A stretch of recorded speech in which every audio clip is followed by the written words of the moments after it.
दोस्तों नमस्कार। मुश्किल हालात तो हैं और अंतर्राष्ट्रीय कूटनीति के ये मुश्किल हालात संभवतः आजादी के बाद पहली बार भारत के सामने खड़े हुए हैं। यानी जिस दौर में सेकेंड वर्ल्ड वॉर खत्म हुआ उस दौर में भारत आजाद हो चुका था। उसके बाद चीन की क्रांति हुई, उस दौर में भारत अंतर्राष्ट्रीय राजनीति में एक महत्वपूर्ण राष्ट्र की हैसियत से मौजूद था। और जिस दौर में सेकेंड वर्ल्ड वॉर के बाद शीत युद्ध भी शुरू हुआ, उस दौर में भी अमेरिका और रूस दोनों भारत को पूरे तरीके से अनदेखा कर नहीं पाए। लेकिन आज की तारीख में जो नई रिपोर्ट्स अलग अलग देशों के जरिए, और शायद यह ट्रेड रिपोर्ट हो, शायद यह टेररिज्म का सवाल हो, शायद यह सामरिक युद्ध नीति के मद्देनजर लगने वाले प्रतिबंध हो, और शायद अमेरिका की बदली हुई कूटनीति राजनीति हो, इन तमाम परिस्थितियों के बीच पहली बार भारत के साथ खड़ा कौन है और कौन खड़ा नहीं है, यह भी सवाल मुश्किल हो चला है। और इतना ही नहीं, पहली बार दुनिया की तीनों महाशक्तियां, उसमें अमेरिका का नाम लीजिए, उसमें चीन का नाम लीजिए, उसमें रूस का नाम लीजिए, गारंटी दे पाने की स्थिति में कोई नहीं है कि वो भारत के साथ है, और भारत भी यह गारंटी ले पाने की स्थिति में नहीं है कि मुश्किल हालात में कौन उसके साथ होगा। हाल ही में ऑपरेशन सिंदूर, हाल ही में आतंकवाद का सवाल, और दुनिया भर में भारत ने आतंकवाद और सीमा पार से होने वाले आतंकवाद यानी पाकिस्तान को लेकर निशाना साधा। लेकिन भारत के साथ खड़ा कौन हुआ? अमेरिका, वो पाकिस्तान को अपने करीब ले आया। चीन, उसने तो बाकायदा इस युद्ध के वक्त पाकिस्तान की मदद की, और स्ट्रेटेजिकली पाकिस्तान जहां पर मौजूद है उसमें रूस भी यह मानकर चलता है कि पाकिस्तान के साथ अब उसे नए रिश्ते बनाने और तलाशने होंगे। क्या वाकई ऐसी स्थिति है जब दुनिया की तीन महाशक्तियों के निशाने पर भारत है, जो इससे पहले कभी नहीं था? पाकिस्तान लोकेशन के हिसाब से काफी रणनीतिक तौर पर चीन, अमेरिका और रूस तीनों के लिए है। लेकिन भारत की अपनी ताकत, उसकी अपनी जनसंख्या, उसकी अपनी इकोनॉमी और अंतर्राष्ट्रीय कूटनीति के जरिए दुनिया के अलग अलग देशों को साथ रखने की जो कोशिश भारत ने आजादी के बाद से की, वो सारे पुल क्या इस दौर में टूट चुके हैं?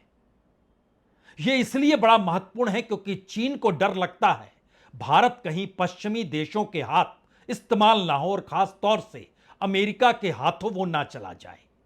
अमेरिका को लगता है कि क्या वाकई ब्रिक्स मजबूत होगा और एक नई तिकड़ी उसकी ताकत को चुनौती देने के लिए खड़ी हो जाएगी, और उसमें भारत की भूमिका अपनी जरूरतों को लेकर चीन के साथ होगी। रूस को लगने लगा है कि ब्रिक्स भारत हमेशा संतुलन बनाता है, और पहली बार उसे भी लगने लगा कि भारत के संतुलन से काम नहीं चलेगा, उसे कोई बड़ा निर्णय लेना पड़ेगा। और यह बड़ा निर्णय चाहे अनचाहे रूस और चीन जिस तरीके से इस दौर में सबसे निकट आ गए, यहां तक कि रूस की इकोनॉमी भी चीन पर निर्भर हो चली है। एनर्जी का जो भी माल है भारत खरीदता जरूर है, लेकिन चीन सबसे ज्यादा माल रूस से एनर्जी के क्षेत्र में ले रहा है। चीन का इन्वेस्टमेंट रशिया में हो रहा है। चीन अपने तौर पर रूस के जिस तरीके से करीब है, उसमें रूस भी यह मानकर चल रहा है कि ऐसे में चीन ने अगर उसका साथ छोड़ दिया, जो अंतर्राष्ट्रीय प्रतिबंध अमेरिका ने उस पर लगाए यूक्रेन युद्ध के बाद से, उसके बाद स्थिति नाजुक हो जाएगी। यानी ध्यान दीजिए तो भारत इस कूटनीति में कहां पर खड़ा है, और जो रिपोर्ट्स अलग अलग देशों की, वो चाहे व्यापार का दृष्टिकोण हो, चाहे इस दौर में सामरिक युद्ध में हथियारों की खरीद फरोख्त का जिक्र हो, चाहे इस दौर में ट्रेड वार के हिस्से में भारत किसके साथ किस तरीके से खड़ा हो, ये सारी परिस्थितियां बहुत साफ तौर पर बतला रही है कि खास तौर से ऑपरेशन सिंदूर के बाद की परिस्थितियां और अमेरिका में ट्रंप के आने के बाद की ट्रेड वार की स्थितियों ने एक झटके में दुनिया में इतना व्यापक परिवर्तन कर दिया है कि संकट भारत के सामने बड़ा है। हर संकट को परखने से पहले देश के भीतर एक क्षण के लिए झांक लीजिए, क्योंकि जिन बातों का जिक्र सीडीएस चौहान कर रहे हैं उन बातों से हटकर national security adviser Ajit Doval जिक्र कर रहे हैं। सिंदूर ऑपरेशन में भारत ने कितने विमान गंवा दिए इसका जिक्र सीडीएस चौहान ने किया, और नेशनल सिक्योरिटी एडवाइजर कहते हैं जी नहीं, एक शीशा भी नहीं टूटा। सीडीएस चौहान कह रहे हैं 2 दिन पहले कि अब हमें टेक्नोलॉजी पर काम करना पड़ेगा। नई परिस्थितियां इतनी विकट है कि चीन, पाकिस्तान और बांग्लादेश नजदीक आ रहे हैं। एक झटके में 3 फ्रंट से सामना करना पड़ेगा। वेस्टर्न में अगर पाकिस्तान है, नॉर्थ में अगर चीन है, तो अब ईस्टर्न दरवाजा भी खुल रहा है जहां पर बांग्लादेश है, जो 1971 के बाद से लगातार सुरक्षित था। हालात कैसे किस रूप में खड़े हो चले हैं, हमें लगता है एक एक परिस्थितियों को परखने से पहले आज जब जिक्र करने लगे अजीत डोभाल, तो उन्होंने अतीत के दौर को याद करते हुए क्या कहा, और भारत एक स्टेट नहीं एक नेशन है, और उस अंदाज में कहा कि अतीत के दौर में जो भी भारत के सामने मुश्किल आई होगी, इस दौर में हम उसको पाट चुके हैं, आगे बढ़ चुके हैं। You belong to a country, to a civilization which has been beleaguered, bled, dishonored, this thing for 1,000 years. They have suffered a lot. Our ancestors have suffered. Our pitras, as we call them, I do not know how much of the humiliation, deprivations, hardships they have undergone to keep the civilization alive, to keep this notion of the nation alive. Nation is different from a state. India as a nation had existed for millenniums. It may be a new state. जज्बात का जिक्र national security adviser Ajit Doval ने किया। वो अंग्रेजी में कह रहे थे, हिंदी में उनके कहने का मतलब था आप एक ऐसे देश, एक ऐसी सभ्यता से ताल्लुक रखते हैं जो हजारों सालों से संकटग्रस्त और लहूलुहान रही है। हमारे पूर्वजों ने बहुत कुछ सहा है। मुझे नहीं पता कि राष्ट्र की इस धारणा को जिंदा रखने के लिए उन्होंने कितना अपमान और तकलीफ सही होगी। राष्ट्र राज्य से अलग होता है और भारत एक राष्ट्र के रूप में हजारों सालों से अस्तित्व में है। और इसके बाद उन्होंने बंगाल में आए स्टारवेशन, उस दौर में हुई मौत, भारत की गरीबी, मुफलिसी और उससे होते हुए एक मौजूदा वक्त में प्रधानमंत्री मोदी की अगुवाई के भारत की दृष्टि को नए सिरे से रखने की कोशिश उन्होंने की। लेकिन जिक्र ऑपरेशन सिंदूर का हो रहा था, और ऑपरेशन सिंदूर को लेकर उन्होंने कहा कि अंतर्राष्ट्रीय मीडिया जिस तरीके से कह रहा है कि भारत को नुकसान हुआ है, तो उन्होंने कहा कि आप एक शीशा भी नहीं टूटा है, कोई तस्वीर तो दिखाइए। हमसे कोई चूक हुई नहीं है और हम उस पॉइंट तक पहुंचे जो हमें पता था कहां पर निशाना साधना है। और उसके बाद उन्होंने कहा कि टेक्नोलॉजी और वारफेयर के बीच संबंध हमेशा महत्वपूर्ण होता है और हमें ऑपरेशन सिंदूर पर नाज है क्योंकि इस दौर में स्वदेशी तकनीक का इस्तेमाल किया गया। नेशनल सिक्योरिटी एडवाइजर इस बात का जिक्र इसलिए तो नहीं कर रहे क्योंकि अंतर्राष्ट्रीय तौर पर भारत की कूटनीति और विदेश नीति को लेकर पहली बार सवाल चीन, रूस, अमेरिका, ईरान, मिडिल ईस्ट तमाम देशों के भीतर उठ रहा और खास तौर से पड़ोस के तमाम देशों में या कहें दक्षिण एशिया की पूरी कूटनीति में भारत के साथ कोई नहीं खड़ा है। ऑपरेशन सिंदूर तक में भूटान ने भी साथ नहीं दिया, साथ सिर्फ इजराइल ने दिया। और उस इजराइल के साथ देने के बाद ईरान और मिडिल ईस्ट को लेकर जो कूटनीति चूक गई उसने भी कई सवाल खड़े किए।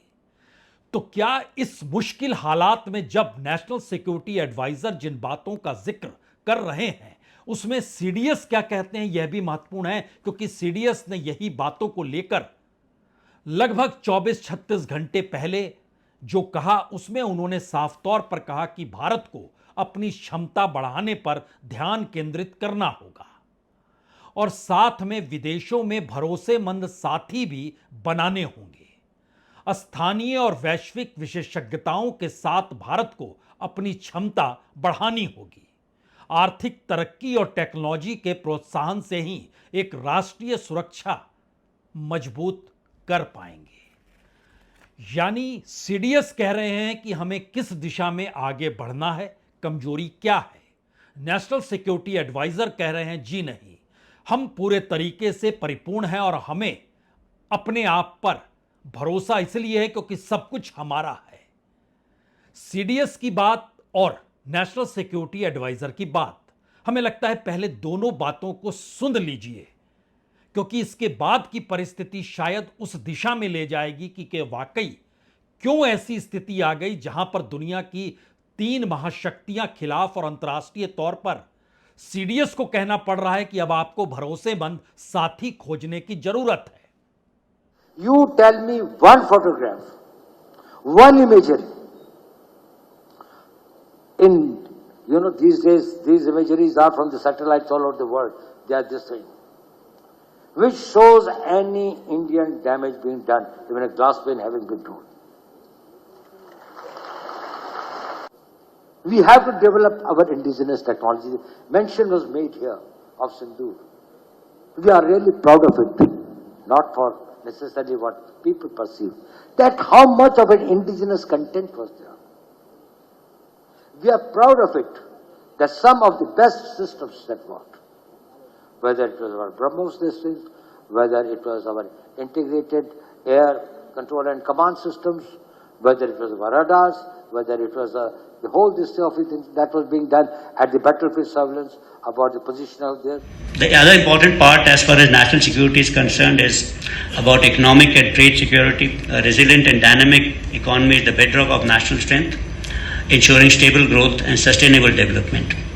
Social and internal security is another dimension of the national security, and for a country which is multilingual, ethnic, multi-religious, I think this internal security is very, very important and should be an intrinsic part of any social security aspect. Again, CDS के सवाल, national security adviser का कहना, ऐसी परिस्थिति भारत की विदेश नीति को लेकर या अंतर्राष्ट्रीय कूटनीति को लेकर क्यों आ गई? शायद इसकी सबसे बड़ी वजह यह है कि अमेरिका का रुख बदल गया। शायद सबसे बड़ी वजह यह है कि इस दौर में जिस रास्ते ब्रिक्स को लेकर भारत बढ़ रहा था, उसमें उसने संतुलन बनाने की कोशिश की। शायद इसकी वजह यह भी है कि 2 युद्ध जो इस दौर में हुए, दोनों युद्ध में भारत किस दिशा में जाए और घरेलू जरूरतों को पूरा कैसे करे, इसके बीच संतुलन बनाने की दिशा में ही वह उलझा रह गया, क्योंकि अमेरिका से उम्मीद थी कि समर्थन भारत के पक्ष में मिलेगा और इन सब के बीच चीन और पाकिस्तान का सैन्य सहयोग बढ़ता हुआ दिखाई देता है। खास तौर से ट्रंप, वह इस दौर में कहते हैं उन्होंने युद्ध रखवाया, और जो क्वाड बना था जिसमें भारत को शामिल किया गया था, जिसमें जापान और ऑस्ट्रेलिया और अमेरिका है, उस क्वाड की पूरी भूमिका इस दौर में पीछे चलती चली गई। और जब ये हालात है तो फिर चीन और रूस करीब आने लग गए। भारत की अपनी घरेलू राजनीति कैसे वो संभाले, यह उसके लिए परेशानी का सबब बन गया।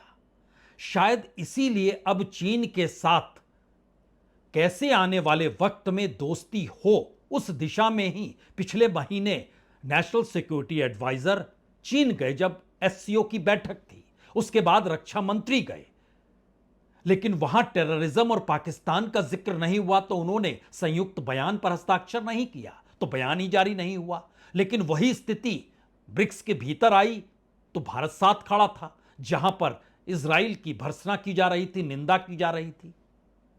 ये सारे सवाल उलझाने वाले जरूर हैं, क्योंकि आजादी के बाद भारत की पूरी अंतर्राष्ट्रीय कूटनीति जिन रास्तों पर चलती थी, उसमें भारत की अहमियत अपने तौर पर थी और दुनिया के छोटे, गरीब, विकासशील तमाम देशों को साथ लेकर चलने की सोच थी। इस दौर में गुट निरपेक्ष आंदोलन खत्म, सार्क खत्म और नए सिरे से चीन, बांग्लादेश और पाकिस्तान तीनों मिलकर एक क्षेत्रीय ताकत अपने आप को बनाने की कोशिश कर रहे हैं, जिसकी बैठक 10 दिनों पहले चीन के भीतर भी हुई। और बात यहीं से आगे निकलती है। रूस, जो आज से साथ नहीं हमेशा से साथ रहा, उस रूस को जरूरत अब चीन की है, क्योंकि रूस अब ऊर्जा निर्यात के लिए चीन पर ज्यादा निर्भर है। और जो भी महत्वपूर्ण वह अपने यहां सामान मंगाना चाहता है या जो भी इन्वेस्टमेंट चाहता है, उसके लिए भी चीन पर निर्भर है। और रूस की भूमिका को लेकर अब भारत सतर्क भी हो रहा है कि अगर ऐसी सिचुएशन आएगी तो वो कहां खड़ा होगा। और महत्वपूर्ण यह भी है कि दरअसल जो दुर्लभ अर्थ मैग्नेट्स का असर जो चीन ने पाबंदी लगाई कि अब हम निर्यात नहीं करेंगे, अमेरिका तक पे असर पड़ा, तो भारत के भी ऑटोमोबाइल सेक्टर, घरेलू उपकरण, स्वच्छ ऊर्जा को लेकर जो काम होता है उस पर भी असर पड़ा। लेकिन बात इतने से बन नहीं रही है। भारत की मुश्किल क्या यह भी रही कि अंतर्राष्ट्रीय कूटनीति या विदेश नीति को उसने घरेलू राजनीति का हिस्सा बना लिया। वो सवाल टेररिज्म का हो, वो सवाल G20 को कराने को लेकर हो, वो सवाल दुनिया भर में भेजे गए अलग अलग पार्लियामेंट्रीज और अलग अलग पॉलिटिकल पार्टीज के सांसदों का जो पूरा डेलीगेशन था, वह भी घरेलू राजनीति में आ गया। और इन सब के बीच भारत की घरेलू राजनीति में पार्लियामेंट दरकिनार हो गई, सर्वदलीय बैठक दरकिनार हो गई। यानी एक झटके में CDS क्या सोच रहे हैं और नेशनल सिक्योरिटी एडवाइजर क्या सोच रहे हैं, जबकि दोनों ही ऑपरेशन सिंदूर से पहले की बैठक में प्रधानमंत्री के घर पर मौजूद थे। अब राय दोनों की अलग अलग है। जो मैसेज अंतर्राष्ट्रीय तौर पर जाएगा, तो क्या भारत की अपनी ताकत इस दौर में मुश्किल हो चली दुनिया के सामने पुराने तौर तरीकों से बतलाने की? यह सवाल इसलिए महत्वपूर्ण है क्योंकि CDS ने कहा कि दरअसल दक्षिण एशिया में लगातार सरकारें बदल रही हैं। इससे भू राजनीतिक समीकरण बदल रहे हैं, जियोपॉलिटिक्स बदल रही है। इसके अलावे विचारधारा के स्तर पर भी बड़ी चुनौती सामने आ रही है। यानी चीन, पाकिस्तान और बांग्लादेश के हित एक दूसरे से जुड़े हुए हैं, जिसका असर क्षेत्रीय स्थिरता पर पड़ सकता है और भारत को अब सचेत हो जाना चाहिए। In countries in the IOR has given outside powers to leverage their influence through debt diplomacy, creating vulnerabilities for India. Similarly, frequent shifts in government in South Asia with changing geopolitical equation and ideological views is another major challenge that we face. Similarly, there is a possible convergence of interest we can talk about between China, Pakistan and Bangladesh may have security implications for regional stability and security dynamics. सवाल सिर्फ CDS के चेतावनी भर का नहीं है। याद कीजिए deputy chief of army staff lieutenant general Rahul R. Singh, उन्होंने क्या कहा? उन्होंने कहा कि चीन ने भारत के ऑपरेशन सिंदूर के दौरान पाकिस्तान की मदद की। पहले 2 फ्रंट वार किया जाता था, लेकिन अब 1 फ्रंट रीइंफोर्स्ड वार हो रहा है। यानी एक फ्रंट जहां पाकिस्तान से आप सीधा लड़ रहे हैं, तो दूसरा फ्रंट यानी चाइना से पाकिस्तान को कई स्तर पर मदद मिल रही है। और ये कई स्तर रक्षा उपकरण को देना भी है, एयर डिफेंस सिस्टम भी देना है, सैटेलाइट पिक्चर्स भी देनी है, खुफिया जानकारी भी देनी है। यानी चाइना से हर स्तर पर मदद मिल रही है पाकिस्तान को, और आप युद्ध पाकिस्तान से लड़ रहे हैं। और इन सब के बीच अब बांग्लादेश साथ आकर खड़ा है, तो ईस्टर्न बॉर्डर भी अब संकट में है। और बांग्लादेश चीन के साथ मिलकर अगर एयरफील्ड पर काम कर रहा है, जो कि बांग्लादेश का बहुत पुराना लाल मोनीरिहाट, जो 1971 के वार के वक्त भी था, यह बहुत पुराना एयरबेस है, उसको ऑपरेशनल बनाने की दिशा में वो काम कर रहा है। तो समझना होगा कि बांग्लादेश अगर चीन के साथ, पाकिस्तान के साथ, तो 1971 के बाद से जो ईस्टर्न बॉर्डर सुरक्षित था, वहां पर खास तौर पर जिसे चिकन नेक कहते हैं, यानी मुर्गे की गर्दन सरीखा, जो 22 किलोमीटर चौड़ा है, जिसको सिलीगुड़ी कॉरिडोर भी कहा जाता है, यह पूर्वोत्तर भारत को भारत के बाकी हिस्सों से जोड़ता है। और बांग्लादेश नेपाल का बॉर्डर यहां पर मिलता है। कुछ किलोमीटर की दूरी पर भूटान और चीन की सीमा भी मौजूद है। ये सारी परिस्थितियां बतलाती हैं कि मुश्किल हालात अगर इस दिशा में हैं, तो दूसरी तरफ यहां आपको पाकिस्तान को भी समझना होगा, क्योंकि ऑपरेशन सिंदूर के बाद घरेलू राजनीति में प्रधानमंत्री मोदी ने खुले तौर पर कहा कि अगर वह गोली मारेंगे तो हम गोला मारेंगे। और जिन बातों का जिक्र किया और उन सब के पीछे भारत की अंतर्राष्ट्रीय कूटनीति में अमेरिका हमेशा से भारत के साथ इस दौर में खड़ा नजर आता था। लेकिन इस बार क्या हुआ? अमेरिकी राष्ट्रपति ट्रंप ने डिनर दिया पाकिस्तान के फील्ड मार्शल असीम मुनीर को, और अमेरिका के सेंट्रल कमांड के माइकल फुकुरिला जो हैं, उन्होंने पाकिस्तान को आतंकवाद के खिलाफ लड़ाई में अहम सहयोगी बता दिया। यानी व्हाइट हाउस से यह मैसेज आया कि टेररिज्म को लेकर लड़ना है तो पाकिस्तान हमारा अहम सहयोगी है। और भारत इस दौर में लगातार पाकिस्तान और सीमा पार के आतंकवाद को लेकर दुनिया भर में सवाल उठा रहा है। उसके तुरंत बाद यानी 10 दिनों के बाद पाकिस्तान के एयर चीफ मार्शल वह भी अमेरिका पहुंचे, और यह माना गया कि दरअसल अमेरिका का रुख ना सिर्फ बदल रहा है बल्कि पाकिस्तान को हथियारों की आपूर्ति भी अब अमेरिका कर सकता है। और इन सब के बीच जो भारत के साथ ट्रेड डील चल रही थी, उसमें रूस ने इस सवाल को तो उठाया कि क्या वाकई भारत आने वाले वक्त में अब कच्चा तेल रूस से नहीं लेगा, क्योंकि इस दौर में भारत ने एलपीजी वह अमेरिका से लेना शुरू किया। इससे पहले कभी भारत ने एलपीजी नहीं लिया अमेरिका से, क्योंकि वो बहुत महंगा पड़ता। बावजूद इसके वो लगातार लेना शुरू हुआ और कच्चे तेल को लेकर सहमति अमेरिका के साथ बनी। यानी जिस रूस से कच्चा में तेल भारत के भीतर 37 के बाद 42% तक आने लगा, जो पूरा का पूरा भारत इंपोर्ट करता है, अब उसको शिफ्ट करना है अमेरिका की तरफ। हथियारों को लेकर भी अमेरिका ने कहा कि आपको समझना होगा, हमारे साथ ही खड़े होना होगा, अन्यथा फिर मुश्किल होगी। अब सवाल है कि इन तीन परिस्थितियों के बीच भारत किस रास्ते पर चले, क्योंकि भारत इस दौर में लगातार साउथ एशिया का सवाल भी उठा रहा है। और ब्रिक्स को लेकर भी भारत ने कहा कि कोई चुनौती अमेरिका को नहीं दे रहा है, बल्कि साउथ एशिया में और उसकी जो जरूरतें उसको लेकर ब्रिक्स को खड़ा किया गया। लेकिन ब्रिक्स के भीतर और कम से कम साउथ एशिया के भीतर दोनों सवाल उलझे हुए हैं। ब्रिक्स के भीतर नई करेंसी को लेकर चीन और रूस ने कहा कि इसको लाना होगा। शुरुआती दौर में बैंक के कोड से काम चलेगा, जो न्यू डेवलपमेंट बैंक है। भारत ने इस पर खामोशी बरती। और जो दक्षिण एशिया का सवाल है, अगर उसको आप देखिए तो 2015 में ही जब नेपाल में ब्लॉकेट किया गया था, वो चाइना के करीब चला गया था। उसके बाद सार्क खत्म हो गया और पाकिस्तान चीन के और करीब चला गया। श्रीलंका का याद कीजिए तो वहां पर नेवल एक्सेस जो था पिछले बरस 2024 में चाइना ने शुरू किया, नौसैनिक अभ्यास शुरू किया। बांग्लादेश पाकिस्तान से दूर था 1971 के बाद से, इस दौर में वो अब करीब जा चुका है। दोनों देशों के बीच सेना की आपसी संवाद शुरू हो गई है। मालदीव ने भारतीय सैनिकों की वापसी का ऐलान कर दिया था। आप जाइए, इलेक्शन में वही मुद्दा था। श्रीलंका में भी ये मुद्दा था।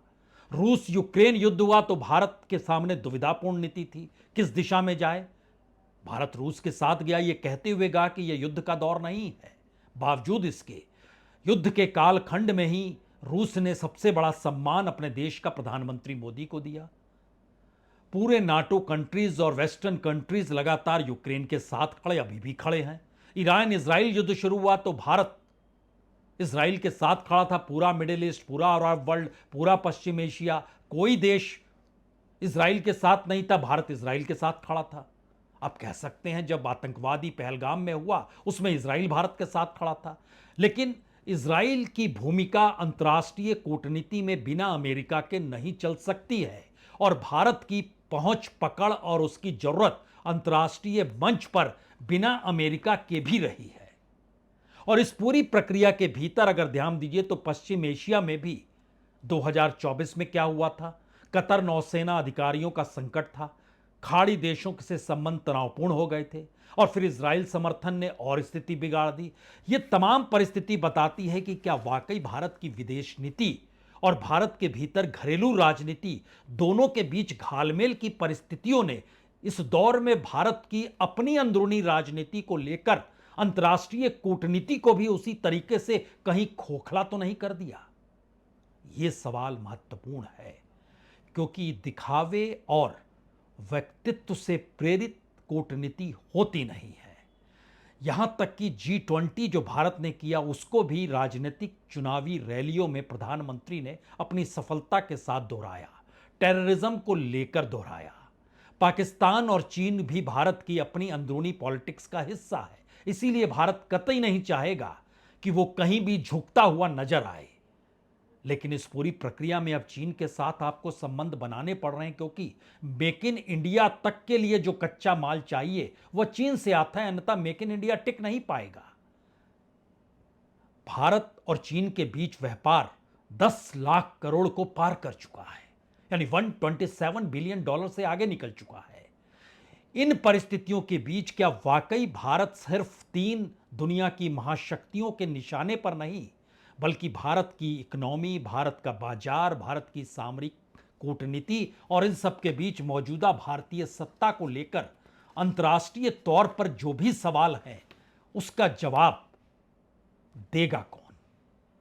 उसके सवाल को जवाब देने के लिए शायद भारत को नए सिरे से मथना होगा, अपनी ऊर्जा को समझना होगा, मानव संसाधन की ताकत को समझना होगा, यहां पर मैन्युफैक्चरिंग सेक्टर और एमएसएमई को समझना होगा, क्योंकि जो नीतियां 2014 के बाद से एक एक करके अपनाई गई, वो इकोनॉमिक पूरी पॉलिसी का जो पूरा सफर है उसने एक लिहाज से भारत की पूरी इकोनॉमी चंद कॉरपोरेट के हाथ में थमा दी, लोगों के पास कुछ नहीं बचा।